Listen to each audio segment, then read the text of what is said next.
कहानी की शुरुआत शर्मा निवास में एक 20 से 21 साल की मासूम सी दिखने वाली लड़की जिसका नाम दिव्या है। दिव्या सुबकते हुए घर का काम कर रही थी या यूं बोलो कि अपनी ज़िंदगी को कोस रही थी। इस समय उसके दिमाग में वो सारी चीज़ें आ रही थी जो उसने अपनी बीती ज़िंदगी में झेली थी। एक मासूम सी लड़की जिसके पैदा होते ही उसकी माँ मर गई और तकरीबन 4 साल बाद उसके पिता की कार एक्सीडेंट में मौत हो गई। अब वो अपने चाचा चाची के साथ और अपने 2 चचेरे भाई बहन के साथ उनके या यूं कहो अपने ही घर में नौकर बनकर रह रही थी। उसकी चाची शारदा उससे घर का सारा काम करवाती। न उसे सही से खाना मिलता और न थोड़ा सम्मान। यहाँ तक कि उसकी पढ़ाई भी हाई स्कूल के बाद छुड़वा दी गई। यही सब सोचते हुए उसकी आंखों में आंसू बह रहे थे और उसी समय गलती से एक एक्सपेंसिव शोपीस टेबल से गिरकर टूट गया। उसके कुछ टुकड़े उसके पैर में लग गए जिसके कारण उसकी चीख निकल गई। आवाज़ सुनकर उसकी चाची जो कि ऊपर के कमरे में आराम फरमा रही थी, वह दौड़ते हुए नीचे आई। सीढ़ियों से उतरते हुए बोली, अरे अब तूने क्या कर दिया? जिस दिन से पैदा हुई है सबको परेशान कर दिया है। नीचे आकर उसने देखा एक महंगा शोपीस टूटा हुआ है और दिव्या उसके पास बैठकर रो रही है। चाची पास आकर चीखते हुए बोली, अरे मनहूस, कितना महंगा शोपीस था, ये पूरे 10 लाख का जापान से इम्पोर्टेड था। अब इसका पैसा कौन देगा, तू या तेरा मरा हुआ वो बाप?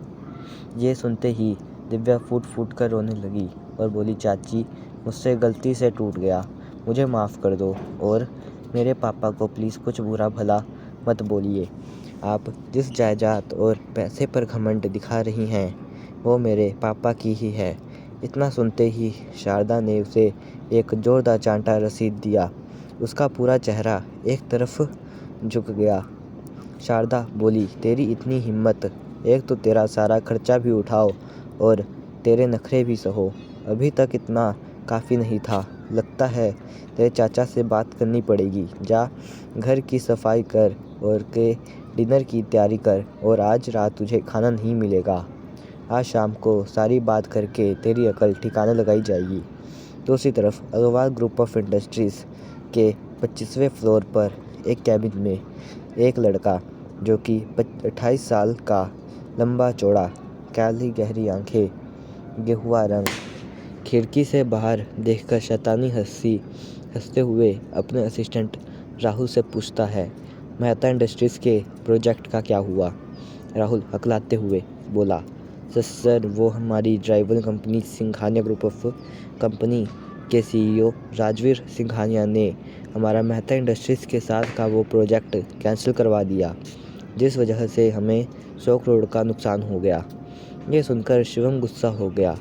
अब हम आपको बताते हैं ये शिवम कौन है और उसके आने से क्या बदल जाएगी दिव्या की ज़िंदगी। जानने के लिए सुनते रहिए एरोगेंट हस्बैंड की इनोसेंट वाइफ, सिर्फ़ और सिर्फ हमारे चैनल पर। हमारे चैनल को सब्सक्राइब कर लें और वीडियो को लाइक, शेयर और कमेंट करके बताएं आपको ये कहानी कैसी लगी। एपिसोड 2 अब आगे। शिवम अग्रवाल जो कि अग्रवाल ग्रुप ऑफ इंडस्ट्रीज़ का सीईओ है, वह गुस्से से बोला, उसकी हिम्मत कैसे हुई शिवम अग्रवाल से उलझने की? मेहता का प्रोजेक्ट किसी भी हालत में हमें ही पूरा करना होगा।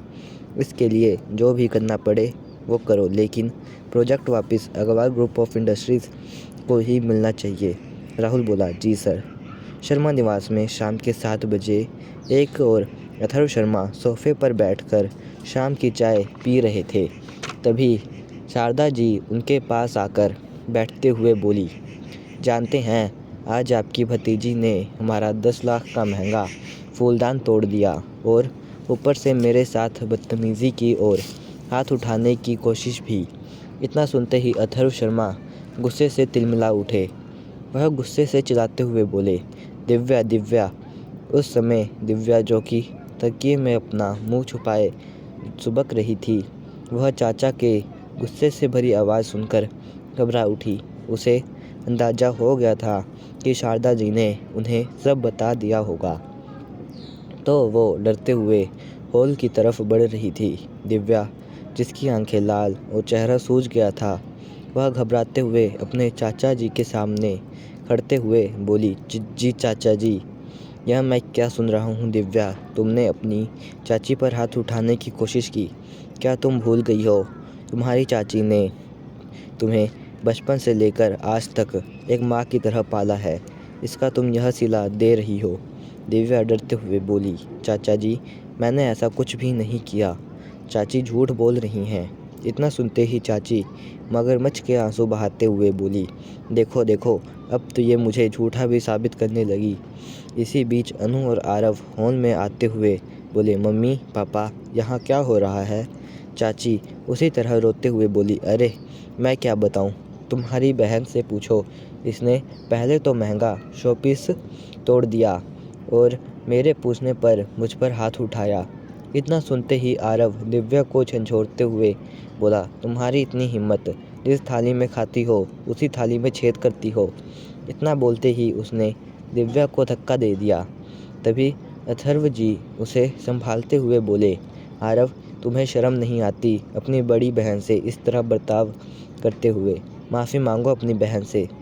तभी अनु बोली, माफ़ी? और इससे भाई की कोई गलती नहीं है, भाई सॉरी नहीं बोलेगा। इतना बोलकर चाची, अनु और आरव तीनों अपने कमरे में चले गए। दूसरी तरफ शिवम अपने घर अग्रवाल मैंशन जाता है। अग्रवाल मैंशन जो कि मुंबई का बहुत बड़ा बंगलो है, जिसमें शिवम के मम्मी पापा, भाई बहन, दादा दादी हैं।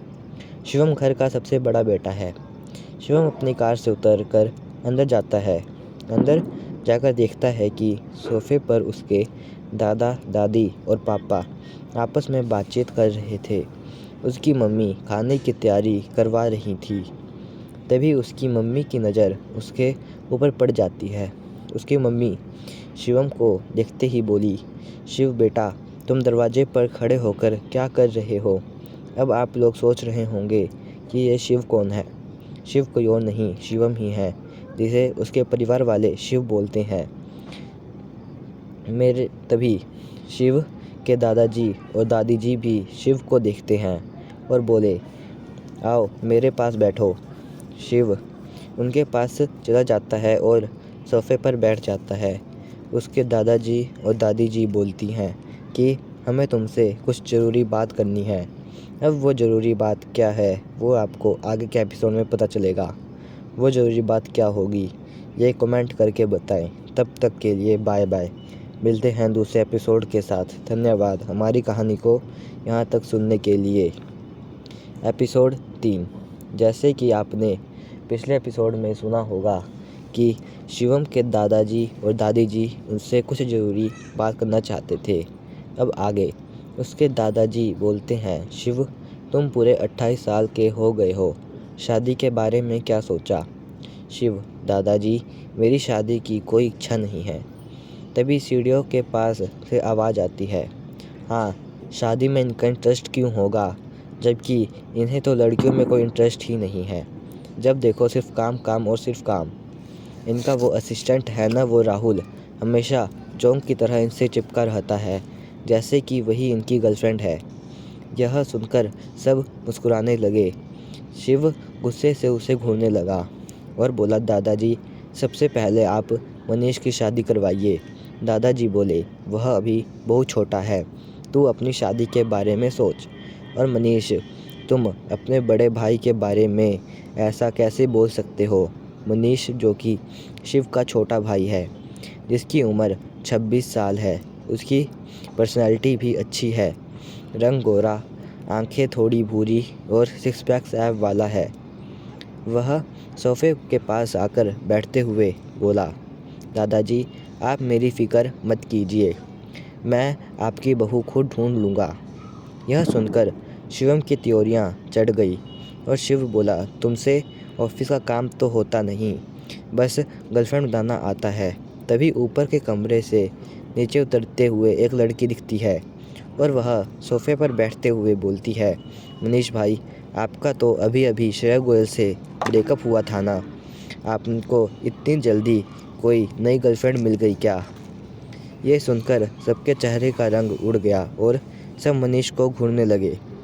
तभी मनीष, ये चुड़ैल आप सबसे झूठ बोल रही है। यह लड़की शिव और मनीष की सबसे छोटी बहन और सबकी दुलारी है। इसकी उम्र लगभग 24 साल है। रंग गोरा, आंखें नीली, चेहरे पर थोड़ी शैतानी लाते हुए बोली, क्यों भाई, सच अच्छा नहीं लगा क्या? तभी उसके पापा आलोक अग्रवाल बोले, ये क्या हो रहा है? सोनी, तुम सच बोल रही हो क्या? सोनी यानी सोनिया अग्रवाल। हाँ पापा, मैं सच बोल रही हूँ। उसके दादा लक्ष्मण अग्रवाल बोले, क्या तुम लोग मेरे मनीष के पीछे पड़े हो? तभी दादी देविका अग्रवाल बोली दादाजी से, आप क्यों मेरे शिव के पीछे पड़े हैं? सोनी ये देखकर बोली, मोम, सब लोग मेरे भाइयों का ही पक्ष ले रहे हैं, मेरी तो कोई ले ही नहीं रहा। तो मोम कोमल अग्रवाल बोली, मैं लूँगी ना अपनी गुड़िया का पक्ष। उसकी मोम बोली, बस कीजिए, आप सब खाना खा लीजिए। सब खाना खाने चले गए। डाइनिंग टेबल पर खाना खाते समय कोमल जी बोली, शिव, तुम आज रात यहीं रुक जाओ। तब शिवम, नहीं मोम, मैं अपने विला में ही रुकूंगा, क्योंकि मुझे कल मीटिंग के लिए पुणे जाना है। आलोक जी बोले, कल यहाँ पर भी तो एक मीटिंग है ना? तो शिव डैड, आप वो मीटिंग अटेंड कर लेना और अपने साथ मनीष को ले जाना। तभी मनीष लगभग चिल्लाते हुए, नहीं नहीं, मुझे कल बहुत ज़रूरी काम है। तभी सोनिया, कल किस गर्लफ्रेंड के साथ बिजी हो? मनीष बोला, नहीं, कल मेरे दोस्त की बर्थडे पार्टी है। शिव, तो ठीक है, तुम कल बर्थडे पार्टी में ही चले जाना। इस महीने की पॉकेट मनी और तुम्हारा फ्रीज भी अकाउंट भी फ्रीज करा देंगे। ये सुनकर मनीष जल्दी से बोला, नहीं नहीं, बर्थडे पार्टी ज़रूरी नहीं है। ये सुनकर मनीष जल्दी से बोला, नहीं नहीं, बर्थडे पार्टी ज़रूरी नहीं है, मैं डैड के साथ कल मीटिंग में चला जाऊंगा। तभी सोनी बोली, शिव भाई, मैं भी चलूँगी। तभी शिव, कल तुम्हारा कॉलेज नहीं है क्या? सोनी बोली, हाँ है, लेकिन मुझे पुणे जाना है। शिव, मैं पुणे मीटिंग के लिए जा रहा हूँ, घूमने कभी और जाएंगे। तभी लक्ष्मण जी और देविका जी एक साथ बोली कि किस होटल में मीटिंग है तुम्हारी? शिव, लेमन ट्री होटल में, और मैं उसी में रुकने वाला हूँ। कोमल जी, तो तुम यहीं से चले जाना, यहीं रुक जाओ। शिव, ठीक है मोम। सब अपना डिनर करके रूम में चले गए। तो पुणे जाने के बाद क्या शिवम की ज़िंदगी बदल जाएगी? क्या शिव और दिव्या की मुलाकात होगी? अगर आप लोगों को इसका जवाब पता है तो कमेंट में बताएं, क्या होगा इन सवालों का जवाब। जानने के लिए सुनते रहिए हमारी ये कहानी, सिर्फ़ और सिर्फ हमारे चैनल पर, और चैनल को सब्सक्राइब कर लें। एपिसोड 4। अगली सुबह पुणे में शर्मा निवास में दिव्या सुबह सुबह उठकर काम कर रही थी। तभी उसकी चाची की ज़ोर से आवाज़ आई, आज ब्रेकफास्ट मिलेगा या नहीं, कि लंच के समय ही मिलेगा। तभी दिव्या बोली, चाची बस 2 मिनट। जैसे ही दिव्या ने टेबल पर नाश्ता रखा, तभी अथर्व जी बोले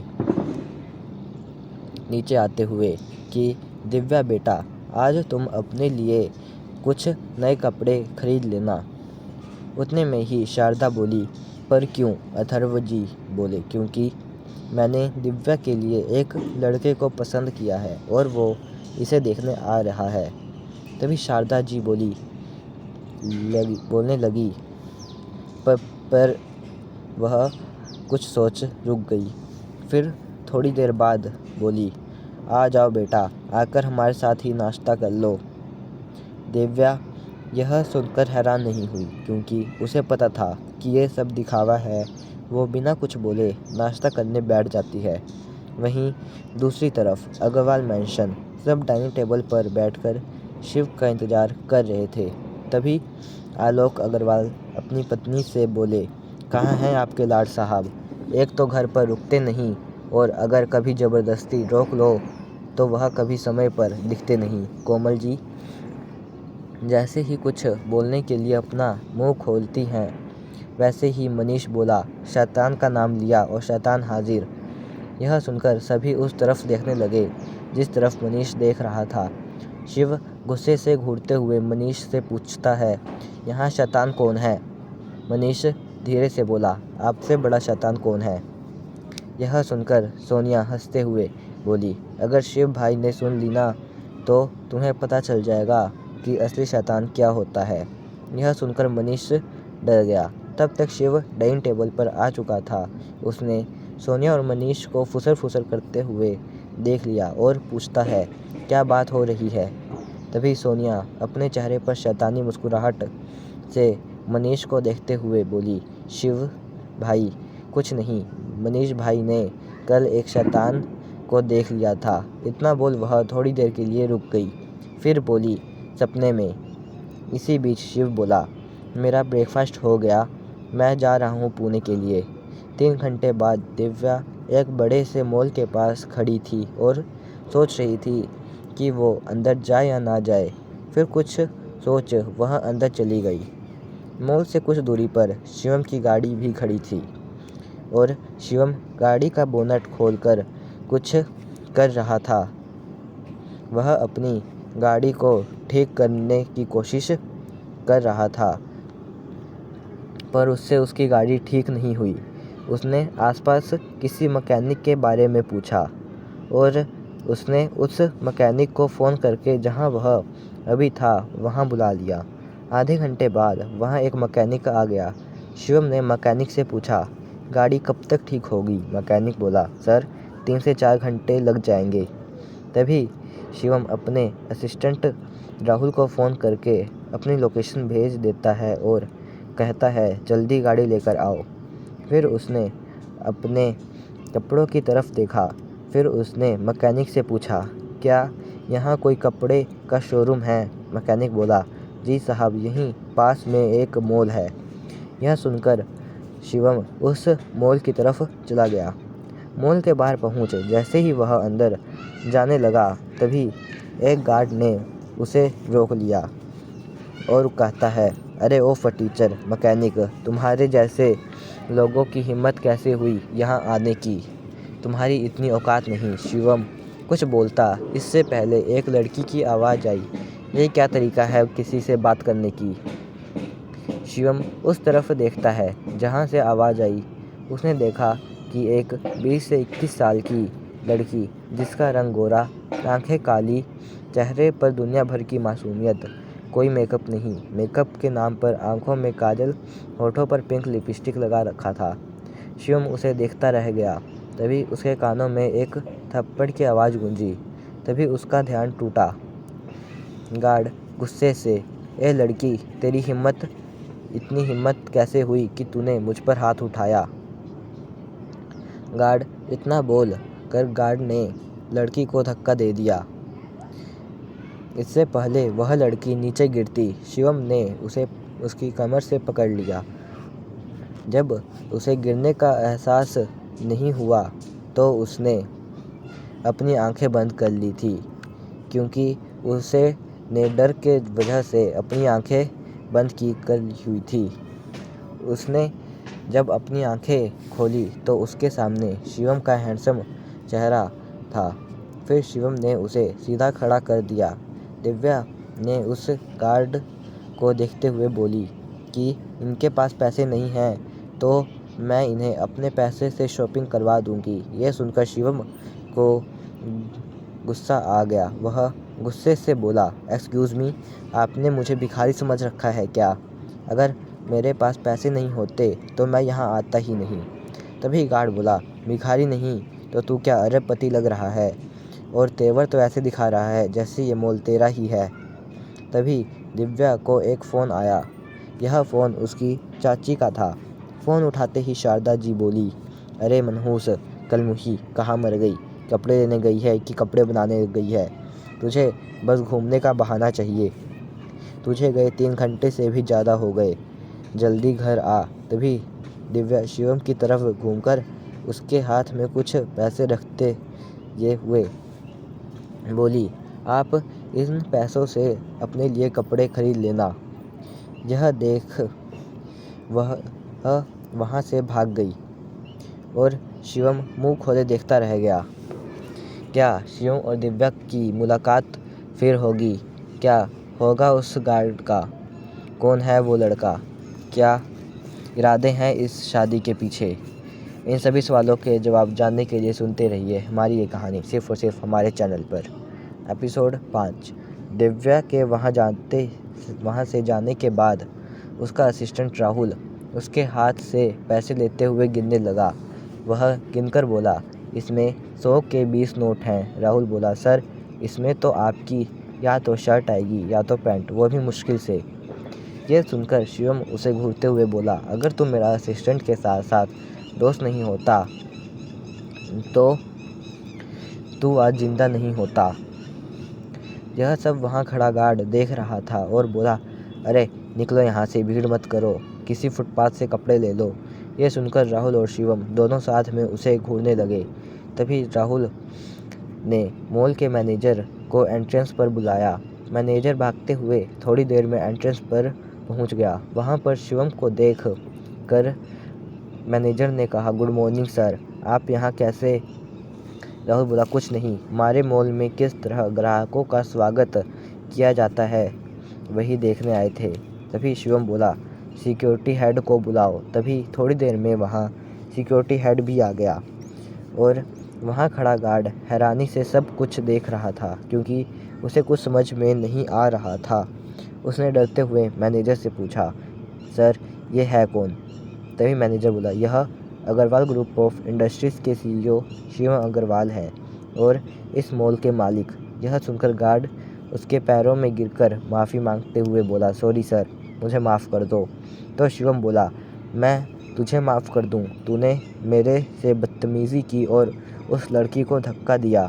तभी राहुल, सर आपको कब से किसी लड़की से फ़र्क पड़ने लगा? यह सुनकर शिवम सोचने लगा, ये मुझे इतना फ़र्क क्यों पड़ रहा है?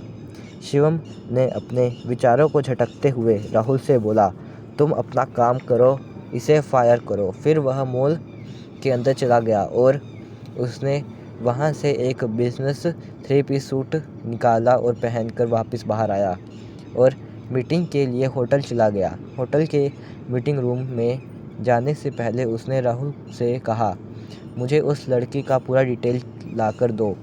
यह सुन राहुल चौंक गया।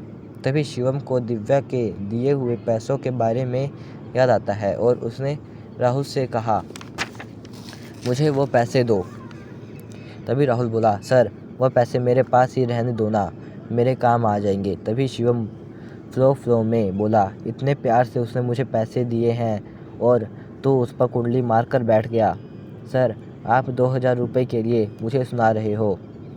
शिवम बोला, मीटिंग की तैयारी कर और वो 2000 रुपये मुझे दे और अपना काम कर। इतना बोल शिवम मीटिंग रूम में चला गया। उसके पीछे राहुल बोला, लगता है अग्रवाल ख़ानदान को उसकी बड़ी बहू मिल जाएगी। चलो अब लेडी बॉस का पता करते हैं, नहीं तो यह शैतान मेरी जान खा जाएगा। दूसरी तरफ शर्मा निवास। दिव्या जल्दी घर के अंदर जाकर अपने कमरे में जाकर तैयार होने लगी। तकरीबन 4 बजे वह नाश्ता बना रही थी। तभी उसकी चाची की आवाज़ आई, दिव्या मिठाई कहाँ है? दिव्या, चाची वो पैसे चोरी हो गए। शारदा जी ताना मारते हुए, झूठ क्यों बोल रही है? सीधा सीधा बोलना कि तूने वो पैसे अपने आशिक को दे दिए और चोरी होने का नाटक कर रही है। चाची पैसे सच में चोरी हो गए। तभी शारदा बोली, तू सच बोलेगी कि नहीं? इतना बोलकर दिव्या बोली, चाची जी ये पैसे तो मेरे ही हैं ना। तभी शारदा जी गुस्से में उसे थप्पड़ मार देती है। उतनी ही देर में अथर्व जी नीचे आते हुए बोलते हैं, शारदा तुमने दिव्या को थप्पड़ क्यों मारा?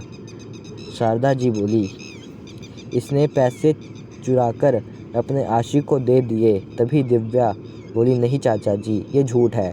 अथर्व जी बोले, कोई बात नहीं दिव्या बेटा, तुम जाकर अपना काम करो। तभी शारदा जी बोली, अथर्व जी पहले ही आप उसकी शादी करवा रहे हैं, मैं तो इसके सख्त खिलाफ़ हूँ। तभी अथर्व जी बोले, अरे इस शादी के खिलाफ़ क्यों हो तुम्हें कुछ नहीं पता, अगर यह शादी नहीं हुई तो हम बर्बाद हो जाएंगे। दिव्या की शादी न होने से ये कैसे बर्बाद होंगे अथर्व जी? क्या है जो शारदा को भी नहीं पता? अथर्व जी के दिमाग में क्या चल रहा है? इन सभी सवालों के जवाब जानने के लिए सुनते रहिए हमारी ये कहानी सिर्फ़ और सिर्फ हमारे चैनल पर, और चैनल को सब्सक्राइब कर लें।